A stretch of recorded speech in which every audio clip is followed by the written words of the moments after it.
Une balle de 7 mm d'un fusil AK-47 appelé communément Kalachnikov, retiré de la jambe de Ouattara Enza. Depuis janvier 2011, Enza portait cette balle qu'il a reçue à Jesco dans la commune de Yopougon lors de la crise post-électorale. Pas les moyens. Est-ce qu'on t'a dit qu'on prendrait payer combien? Au moins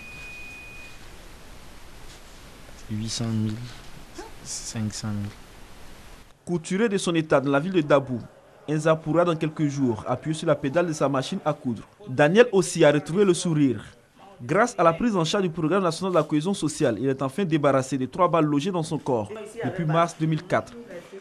Le 25 mars là, c'est là, moi ma porte là, c'est au bord de Goudron, autoroute là même.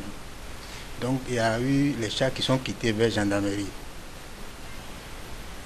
En venant, les gens s'étaient regroupés vers moi là-bas. Comme moi je suis au bord, ils ont lancé au but là. Le char a lancé. Premier, c'est descendu quelque part là-bas. Deuxième là, c'est descendu devant ma porte là. C'est ça qui est rentré, trouver moi avec mes enfants dans la maison. La directrice générale du programme national de la cohésion sociale a apporté la compassion et le soutien du gouvernement à ces blessés. Pour elle, cette action est le fruit du partenariat signé avec les structures sanitaires. Une liste du ministère de la Solidarité, de la Famille, de la Femme et de l'Enfant. Ce ministère avait déjà consolidé à travers sa direction des victimes une liste de blessés. Donc nous avons reçu une liste de 1000 blessés. Il y en a peut-être plus, mais c'est 1000 blessés graves. Donc ce sont ces 1000 personnes que nous avons commencé à prendre en charge médicalement et psychologiquement. Nous avons une liste et au fur et à mesure on les appelle. C'est le médecin qui indique si le cas est très grave ou moins grave, etc. Et puis c'est le médecin qui nous dit telle personne a besoin de chirurgie, telle personne a juste besoin de soins, telle personne a besoin de prothèses, etc.